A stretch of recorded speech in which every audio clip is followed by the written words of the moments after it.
கிறிஸ்துவுக்குள் பிரியமான சகோதர சகோதரிகளே, உங்கள் அனைவருக்கும் நம் கர்த்தராகிய இயேசு கிறிஸ்துவின் நாமத்திலே வாழ்த்துதல்களையும் ஸ்தோத்திரங்களையும் தெரிவித்துக் கொள்கிறோம். நாம் யோவான் சுவிசேஷம் 8வது அதிகாரம் 3வது வசனத்திலிருந்து 11வது வசனம் வரைக்கும் உள்ள ஒரு சம்பவத்தை பார்த்தோன்னா, அந்த சம்பவத்தில் நம் கர்த்தராகிய இயேசு கிறிஸ்துவானவருக்கு முன்னால் விபச்சாரத்தில் பிடிபட்ட ஒரு பெண்ணை கொண்டு வந்து நிறுத்தி பரிசேயர்களும் யூதர்களும் சேர்ந்து அவங்க இந்த பெண்ணுக்கு நியாயப்பிரமாணத்தின்படி, மோசேயின் நியாயப்பிரமாணத்தின்படி என்ன தண்டனை கொடுக்கணும், அந்த தண்டனைப்படி இந்த பெண்ணை கல்லெறிந்து கொள்ள வேண்டும், நீங்கள் என்ன சொல்கிறீங்க அப்படின்னு கேட்குறாங்க.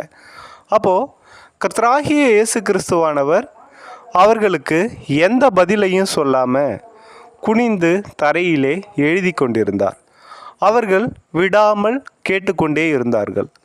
அப்பொழுது கொஞ்ச நேரம் கழித்து கர்த்தராகிய இயேசு கிறிஸ்துவானவர் நிமிர்ந்து பார்த்து, உங்களில் பாவம் இல்லாதவன் முதலில் கல்லெறியட்டும் அப்படின்னு சொல்கிறார். அப்போது அங்கே இருந்த மனிதர்கள், பெரியவங்கள்லேருந்து சின்னவங்க வரைக்கும், தங்களுடைய மனசாட்சியின் நிமித்தம் குத்தப்பட்டு அவங்க எல்லாம் போயிடுறாங்க. அந்த பெண் மாத்திரம் அங்கே தனியாக இருக்கிறாங்க. அவங்கள்ட்டையும் கர்த்தராகிய இயேசு கிறிஸ்துவானவர், உன்னை யாரும் ஆக்கினைக்குள்ளாக தீர்க்கவில்லையா அப்படின்னு கேட்குறாங்க. இல்லை ஆண்டவரே அப்படின்னு அந்த அம்மா சொல்கிறாங்க.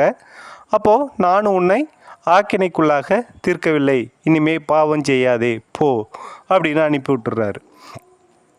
இப்போ இந்த சம்பவத்தில் கர்த்தராகிய இயேசு கிறிஸ்துவானவர் அந்த யூதர்களின் பரிசேயர்களின் மனசாட்சியை தூண்டி அந்த பெண்ணை அந்த மரண தண்டனையிலிருந்து காப்பாற்றுகிறார். அதே சூழ்நிலையில் அந்த பெண்ணுக்கு பாவத்திலிருந்தும் மன்னிப்பை கொடுத்து அவளை இரட்சிப்புக்குள்ளே வழிநடத்துகிறார்.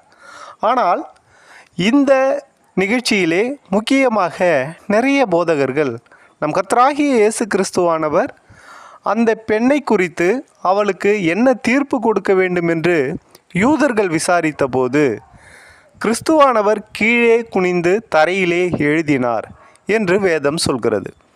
அவர் என்ன எழுதினார் என்பதை குறித்து நிறைய போதகர்கள், அதுவும் தங்களை ஆவிக்குரிய சபைகள் என்று சொல்லிக் கொள்ளுகிற இந்த பெந்தகோஸ்தே சபை போதகர்கள் நிறைய காரியங்களை சொல்கிறார்கள். அதிலே நம் கர்த்தராகிய இயேசு கிறிஸ்துவானவர் மோசே எப்படி நியாயப்பிரமாணத்தை வாங்கினான், மோசே விபச்சாரம் செய்கிறவர்களுக்கு என்ன தண்டனை என்று சொன்னான், அதை நியாயப்பிரமாணத்திலே எப்படி எழுதியிருக்கிறான், அதே மாதிரி ஸ்திரீகள் எப்படி நடக்க வேண்டும், இந்த ஸ்திரீகளிடத்தில் ஆண்கள் எப்படி நடந்து கொள்ள வேண்டும், இப்படி நிறைய கதைகளை சொல்கிறார்கள். ஆனால் வேதமானது, அதுவும் புதிய ஏற்பாட்டிலே சுவிசேஷ புத்தகங்களிலே எந்த இடத்திலும் நம் கர்த்தராகிய இயேசு கிறிஸ்துவானவர் தரையில் குனிந்து எழுதினார் என்று சொல்லியிருக்கிறதே ஒழிய என்ன எழுதினார், குறிப்பாக இதைத்தான் எழுதினார் அல்லது அதைத்தான் எழுதினார் என்று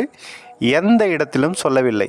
ஆனால் இந்த போதகர்கள் தங்களை ஞானிகளாக நினைத்து கொண்டு தாங்கள் வேதத்திலே பெரிய ஆராய்ச்சியாளர்கள் போல நிறைய காரியங்களை சொல்கிறார்கள்.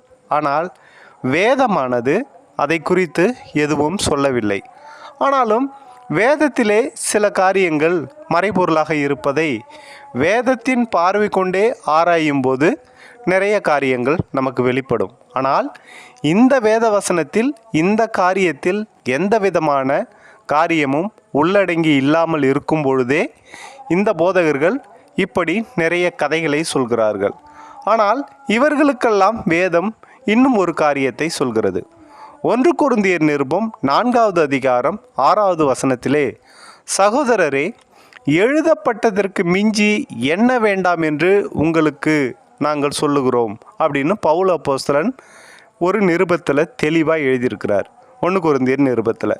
அப்படி இருக்கிறப்ப இந்த சகோதரர்கள் தாங்கள் ஏதோ வேத ஆராய்ச்சியாளர்கள் போலவும் வேதத்தை கரைத்து குடித்தவர்கள் போலவும் பரிசுத்த ஆவியானவர் இவர்கள் கூட இருந்து இவர்களுடைய அந்த படுக்கறையிலே அல்லது அந்த எழுத்து அறையிலே உட்கார்ந்து இவர்களிடத்திலே பரிசுத்த ஆவியானவர் தொடர்ந்து பேசிக்கொண்டிருப்பது போலவும் இவர்கள் நிறைய காரியங்களை இப்படி பொய்களாக சொல்லுகிறார்கள்.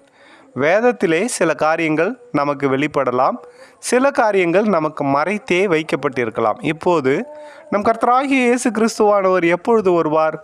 இப்பொழுது நிறைய பேர் சொல்கிறார்களே, நான் 2024 வருவார். ஒருவர் போன வருடம் சொன்னாரே 2023 செப்டம்பர் 17 வருவார் என்று சொன்னாரே. அந்த மாதிரி நிறைய பொய்களை சொல்லுவார்கள். ஆனால் நம் கர்த்தராகிய இயேசு கிறிஸ்துவானவர் வருவது நம் கர்த்தராகிய இயேசு கிறிஸ்துவானவருக்கே தெரியாது. அது பிதாவாகிய தேவனுக்கு மாத்திரம் தெரியும் என்று வேதமும் சொல்கிறது, கர்த்தராகிய இயேசு கிறிஸ்துவானவரும் சொல்கிறார். ஆனாலும் இந்த சகோதரர்கள், பெந்தகோஸ்தே சகோதர ஊழியர்கள் இதை குறித்து நிறைய காணொளி வெளியிடுகிறார்கள். அவர் வருகிற காலம், அவர் வருகிற ஆண்டு, அவர் வருகிற மாதம், அவர் வருகிற தேதி, அவர் இந்த நாட்கள் கழித்து வருவார், இந்த நாடுகளுக்கு இடையே நடக்கிற போருக்கு பின்பாக வருவார் என்று நிறைய காரியங்களை பொய்யாக அவிழ்த்து விட்டு கொண்டே இருக்கிறார்கள். இதை போலத்தான் இந்த நம் கர்த்தராகிய இயேசு கிறிஸ்துவானவர் இந்த சம்பவத்திலே குனிந்து எதையோ எழுதியிருக்கிறார். அவர் என்ன எழுதியிருக்கிறார் என்பதை தேவன் நமக்கு வெளிப்படுத்த வேண்டும் என்று நினைத்திருந்தால் அங்கே சீஷர்கள் இருந்தார்கள், அப்போஸ்தலர்கள் இருந்தார்கள். அவர்கள்தான் நமக்கு சுவிசேஷங்களை எழுதியிருக்கிறார்கள். அந்த சுவிசேஷத்திலே தேவன் நமக்கு வெளிப்படுத்தி இருப்பார். அது நமக்கு தேவையில்லை என்று தேவன் முடிவு செய்திருக்கலாம். அதனால் இந்த மாதிரி சிறிய சிறிய விஷயங்களை நாங்கள் ஆராய்ச்சி செய்கிறோம், நாங்கள் வேதத்தை நாங்கள் ஆராய்ச்சி செய்கிறோம் என்று தேவையில்லாத கருத்துக்களை சொல்லுகிற போதகர்களை நம்ப வேண்டாம். இந்த இடத்திலே நம் கர்த்தராகிய இயேசு கிறிஸ்துவானவர் தரையிலே குனிந்து எழுதினாரா? ஆம், எழுதினார். என்ன எழுதினார்? அது நமக்கு தேவையில்லாத விஷயம் என்று நாம் அதோடு நிறுத்த வேண்டும். இதைத்தான் வேதம் நமக்கு தெளிவாக சொல்லுகிறது. எழுதப்பட்டதற்கு மிஞ்சி எண்ண வேண்டாம். 1 கொரிந்தியர் 4வது அதிகாரம் 6வது வசனத்திலே சொல்லப்பட்ட பிரகாரம் நாம் வேதத்தை தேவையில்லாமல் கண்ட விஷயங்களுக்காக ஆராய்ச்சி செய்கிறோம் என்று அதை மலினப்படுத்த வேண்டாம். இந்த காணொளி உங்களுக்கு பிடித்திருந்தால் லைக் பண்ணுங்கள், ஷேர் பண்ணுங்கள். எங்களுடைய உபதேசங்கள் உங்களுக்கு பிடித்திருந்தால் எங்கள் சேனலை சப்ஸ்கிரைப் பண்ணுங்கள். எங்களிடத்தில் ஏதாவது மாற்று கருத்துக்கள் இருந்தால் கமெண்ட் பகுதியில் சொல்லுங்கள். இதை இதுவரை கேட்டதற்கு நன்றியுடன் கூடிய ஸ்தோத்திரங்கள். தேவன் உங்களை ஆசீர்வதிக்கட்டும். ஆமேன்.